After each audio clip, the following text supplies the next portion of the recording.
سلام داوطلبان عزیز، موضوع نوبتی ما است از فن بیولوژی. ما با همراهی شما کورسی بotaniک صنف 5 رو بود کردیم و آغاز می‌نماییم ویدیو رولک ها رو از کورسی بotaniک صنف 6 و اولین موضوع در کورسی بotaniک صنف 6 این میشود درباره تصنیفات رستنی ها. خب پیش از آنکه درباره تصنیفات رستنی ها معلومات دهیم، یکم ما اینجا گفته می‌گذاریم درباره تصنیفات. خودی تصنیفات کلمه تاجیکی است، سیستماتیک باشد کلمه لاتینی است. تصنیفات یا سیستماتیک چگونه علم است؟ تصنیفات یا سیستماتیک علم است که با گروه بندی ارگانیسم‌های زنده سر و کار دارد. تمام ارگانیسم‌های زنده را که بیولوژی می‌آموزد یک بار آموختن غیر امکان است. آنها را با گروه‌ها جدا نموده آموختن آسان‌تر می‌شود و برای همین یک علم یاررسانی بیولوژی سیستماتیک نام دارد که ارگانیسم‌های زنده را با گروه‌ها تصنیف می‌کند. مثلا رستنی‌ها را نیز با گروه‌ها تصنیف کرده آموختنش آسان‌تر نسبت به آنی که ما همه رستنی‌ها را در یک جای آموزیم. برای همین برای آموختن گروه‌های رستنی‌ها ما اول باید با علم سیستماتیک شناخته شویم. خب چقدر که ما گفتیم علم را که با گروه بندی ارگانیسم‌های زنده سر کار دارد سیستماتیک یا تصنیفات می‌نامند. خب علم سیستماتیک یا تصنیفات ارگانیسم‌های زنده را از روی علامت‌ها و خصوصیت‌های ساخت داخلی و بیرونی، افزایش انکشاف، حیات گذرانی، منطقه پنجشنبه از روی تمام خصوصیت‌هاشون و گروه‌ها جدا می‌کنند. و زبان بین‌المللی سیستماتیک یا تصنیفات این زبان لاتینی است. یعنی آن تاکسون‌هایی که در تصنیفات استفاده می‌بریم همش کلمه‌های لاتینی اند و اینچنین خودی سیستماتیک نیز از کلمه لاتینی گرفته شده است. خب اکنون اینجا نمودهای تصنیفات، یعنی تصنیفات سیستماتیک اصلا سه نمود می شود. تصنیفات سیستماتیک از اول پیدایش تا امروز سه نمود تصنیفات سیستماتیک رو پیشنهاد کردند. خب یکم نمود تصنیفات سیستماتیک این تصنیفات عملی است. خب دوم تصنیفات صنعی و سوم باشد تصنیفات طبیعی. یکم تصنیفات عملی این در پی عمل اجرا کردن مردم پیدا شده است. یعنی که خلق مردم وقتی که با رستنی ها سر و کار میگیرند رستنی ها رو با گروه فایده‌آور، ضررآور، خب بزهر، زهرناک، آرایشی، خوراک چاروا خیلی رستنی ها رو با گروه ها جدا میکنند. یعنی که خودی حیوان ها را حیوان های خانگی، حیوان های وحشی خیلی با گروه ها که جدا کردن این تصنیفات عملی. خب زنش تصنیفات عملی این اساس دار ندارد. این از طرف انسان یعنی که گروه عامه خلق ها، عامه آدمان پیشنهاد شده است. تصنیفات عملی را با میگن تصنیفات ساده. خب مثلا رستنی های فایده‌آور، ضررآور خیر الکه گفتیم. خب اکنون بعدتر تصنیفات صنعی پیدا می شود که تصنیفات صنعی را عالم کارل لینه پیشنهاد میکند. برای چی تصنیفات صنعی کارل لینه پیشنهاد کرده شده؟ یعنی در خود همون کتابش هم خودش کارل لینه نوشته بود که تصنیفات من صنعی است و تا اون زمان تصنیفات من عمل میکند که تصنیفات طبیعی پیدا نشود. یعنی با برابر پیدا شوی تصنیفات طبیعی تصنیفات صنعی کارل لینه از بین رفت. خب درباره تصنیفات صنعی کارل لینه، خب تصنیفات ارگانیسم ها از روی یکچند علامت های ظاهری، یعنی که از تمام علامت ها نه تنها از روی علامت های ظاهری یک دو علامت های ظاهریش بین بعد میگرفت و اینها با هم دیگر مانندن تمام یا به گروه داخل میشوند، حالا که این نادرست بود. تصنیفات صنعی تمام رستنی ها رو به 24 صنف و تمام حیوان ها رو به 6 صنف جدا نموده بود. از کم بودن شماره صنف ها نیز برمیاد که تصنیفات صنعی است، یعنی دروغی یا اینکه قلبکی است، تصنیفات پوره نیست. خب کارل لینه اساسدار تصنیفات صنعی به حساب می رود. خب دیگر نمود تصنیفات طبیعی است که اساسدار آن ژان باتیست لامارک بعد از کارل لینه این تصنیفات رو پیشنهاد کرد و پوره نمودها رو آموخت، گروه ها رو، ارگانیسم ها رو از روی علامت های هم ظاهری و هم داخلی و گروه ها جدا نمود. یعنی تصنیفات طبیعی، تصنیفات حقیقی. خب قسمت دیگری موضوع ما خدمت اساسی کارل لینه در سیستماتیک یا تصنیفات این پیشنهاد نمودن تصنیفات صنعی یا اینکه قلبکی نیست. تصنیفات صنعی رو پیشنهاد کرد تا زمانی پیدا شوی تصنیفات طبیعی تصنیفاتی رو عمل کرد و اساسگذاری سیستماتیک یا تصنیفات هم به حساب می رود. مثلا اگر ما رو پرسن اساسگذار تصنیفات صنعی کارل لینه میگیم، اساسگذار تصنیفات طبیعی ژان باتیست لامارک. لیکن اگر پرسن اساسگذار اوبشی در عموم اساسگذار تصنیفات کی است، ایران کارل لینه میشه، برای که اول تصنیفات صنعی پیش است بعد طبیعی. خب یکم خدمتش این اساسگذار سیستماتیک یا تصنیفات باشد. دوم خدمت و میگیم خدمت اساسیش این است که در تصنیفات یا که در عموم بیولوژی نومنکلاتور بیناری رو نامگذاری دو نامه رو پیشنهاد. معنای کلمه نومنکلاتور نامگذاری میشه. بیناری دو نامه، نامگذاری دو نامه رو پیشنهاد کرده است در علم سیستماتیک. این چی معنی داره؟ برای افاده نمودنی دلخواه ارگانیسم، دلخواه نمودی ارگانیسم، ما همه وقت دو کلمه را استفاده می‌کنیم. چند کلمه؟ دو کلمه را استفاده می‌کنیم. کلمه اول نام اولاد، کلمه دوم نام چی؟ نمود. خب خدمت اساسی گفتیم که اینه از آن عبارت است که اولین شده نومنکلاتوری بیناری نامگذاری دو نامه را پیشنهاد کرد. موافق این نامگذاری دو نامه ما هر یک ارگانیسم را با دو کلمه معین میکنیم. مثلا نام اول این نام اولاد است، نام دوم نام چی؟ نمود. مثال در اینجا بردیم اینا. خب نسترن مقرری، نسترن مقرری، نسترن اینجا میشود نام اولاد، مقرری این نام نمود. یعنی چگونگیش مثال بگیم اگر سیب سرخ، سیب اولاد میشود، سرخ این نمود میشود. یعنی که اولاد اسم میشود و نمود چی؟ صفت. خب در اینجا نسترن نام اولاد و نمودش این مقرری خیال که گفتیم. این نه تنها در رستنی، در همه ارگانیسم زنده. مثلا بگیم تصنیفات حیوانات اگر بگیریم، مثال سگ چوپانی، سگ اولاد چوپانی این نمود شد. سگ یابویی، سگ خانگی، سگ چوپانی، سگ مثال گیریم افچرکا. البته نمودهای گوناگون سگ شده. خب نموداش این دوم حرف و دوم کلمه این نامی اولاد. خب دوامش. خب قسمت دیگری موضوع ما واحدها یا اینکه تاکسون‌های تصنیفات. وقتی که سیستماتیک یا تصنیفات ارگانیسم‌ها رو به گروه‌ها جدا کرد، گروه‌ها رو می‌بایست نام گذاریم و برای نام گذاشتن به گروه‌های ارگانیسم‌ها ما از واحد یا تاکسون استفاده می‌بریم. خب واحد یا تاکسون در سیستماتیک رستنی و حیوان فرق می‌کند. خب سیستماتیک رستنی‌ها در بوتانیک کدام واحد استفاده می‌برند، در زوولوژی کدام واحدها رو استفاده می‌برند. اینجا می‌بینیم. خب نگاه کنید.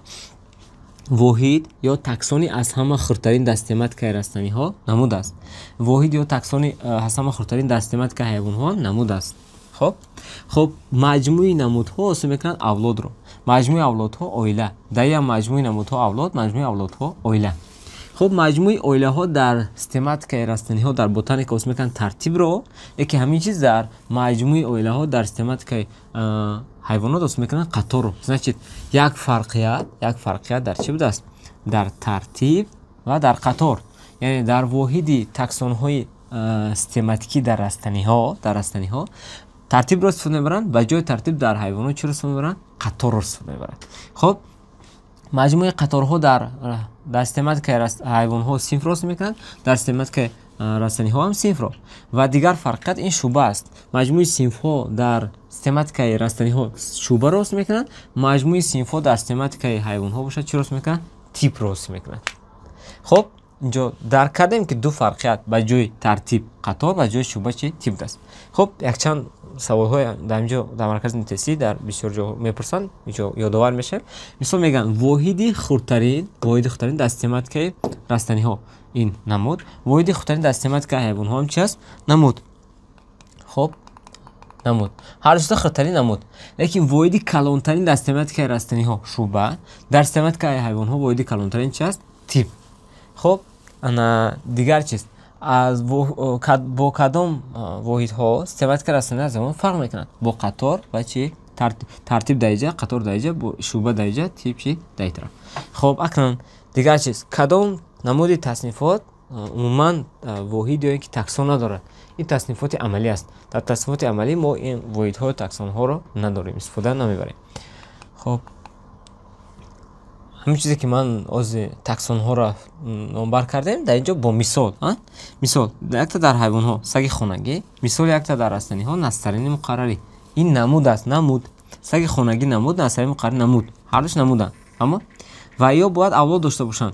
مثال سگ خانگی اولادش اولاد سگ ها است. نسترن خانگی اولادش نسترن است.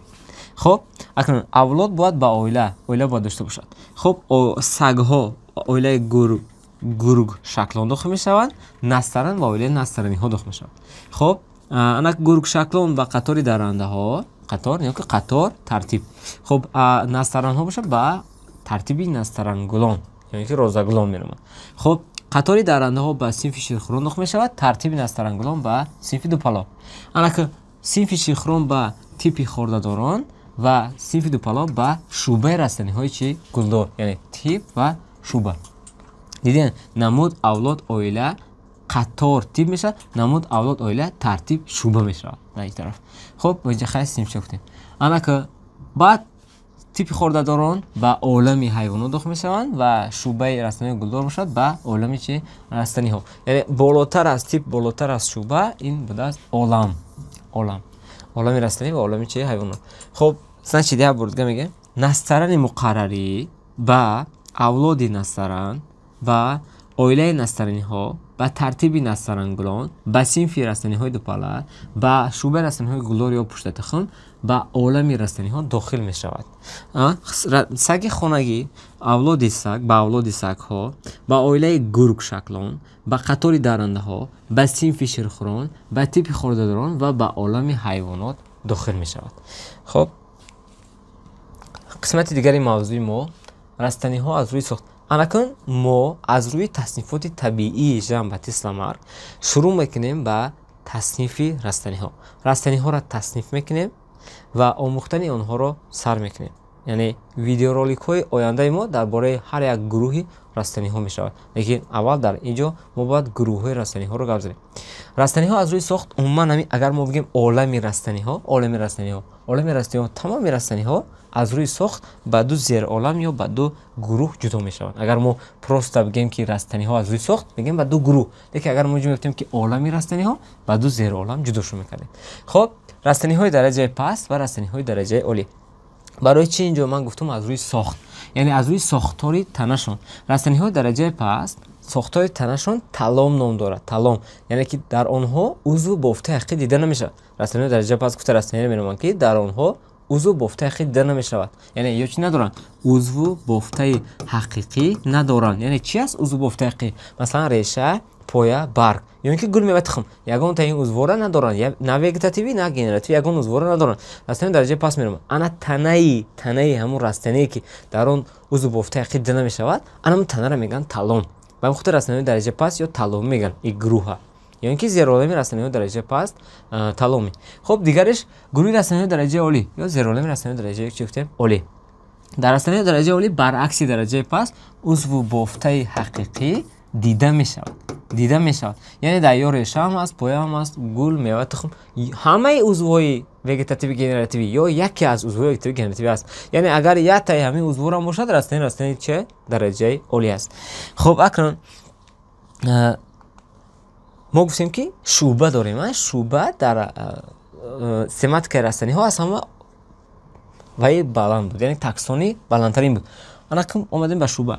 Значит ба растаниҳои дараҷаи паст шӯъбаи обсабзо дохил мешавад ва шӯъбаи гулсангҳо. Шӯъбаи обсабзо, шӯъбаи гулсангҳо ки ё аллакай гурӯҳҳои растаниҳоанд ки дар мавзӯи оянда меомӯзем. Хуб шӯъбаи обсабзо, шӯъбаи гулсангҳо растаниҳои дараҷаи паст буданд. Яъне дар обсабз ва дар гулсанг узву бофтаи ҳақиқӣ дида намешудааст. Фаҳмо?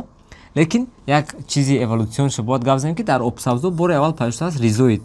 Ризоид чи аст? Ризоид ин узви ба реша монанд, лекин реша нест. Сохторҳои борики, сафеди реша монанд ки вазифаи реша иҷро мекунанд, ризоид меноманд. Ризоид аз калимаи ризо реша идос асл ё ин ки намуд бех гирифта шудааст. Яъне чизе ҳаст ки ба реша монанд аст, намуди реша аст, лекин куллан реша нест. Вазифаи решаро иҷро мекунад. Хоб ва ҳамин ризоид дар обсабзои баҳрӣ пайда шудааст. Обсабзои баҳрӣ бур ва сурх, ламинария, порфира, ҳамин обсабзото пайда шуд. Асли боне ки онҳо ҳаҷми калон доранд, барои ҳамин дар онҳо ризоид аст ки бар ҷисми зеробӣ часпанд ё ин ки моддаҳои лозимиро аз об тавассути ризоидшон ҷабида. Ҳамин вазифаи решаро иҷро мекунад.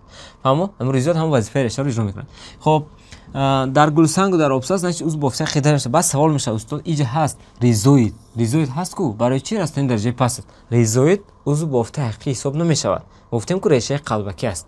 Ризоид ки узв бофтаи ҳақиқӣ нест, ягон мушкилӣ нест. Ризоид дошта бошад, растаниҳои дараҷаи паст аст.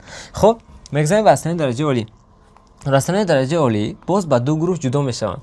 Растаниҳои дараҷаи олӣ спорадор ва растаниҳои дараҷаи олӣ тухмдор.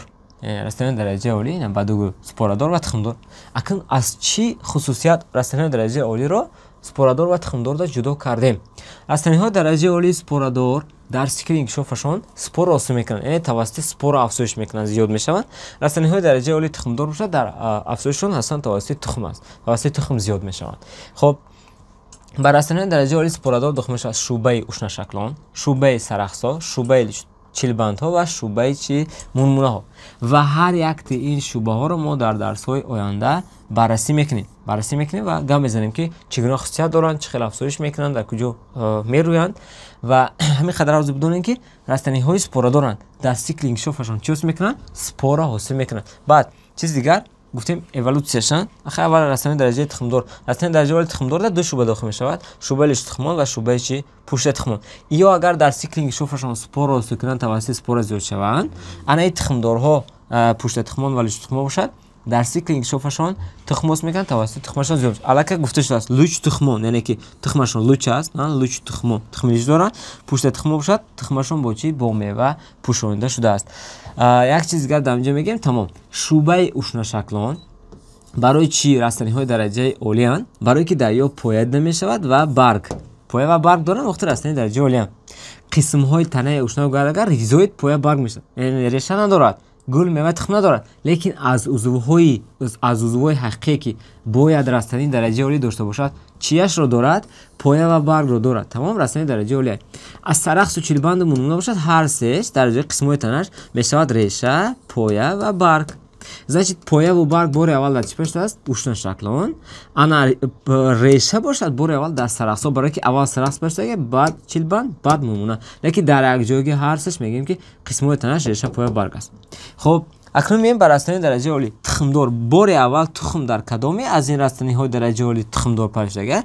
در لیش تخمون بار اول پشت است تخم، در پشت تخمون باشد بار اول پشت است میوه و گل و میوه پشت است. خب این بود معلوماتی مختصر درباره تصنیفات رستنی ها و گروه های رستنی ها و این گروه های رستنی رو ما من بعد میآموزیم. تشکر به دقتتان.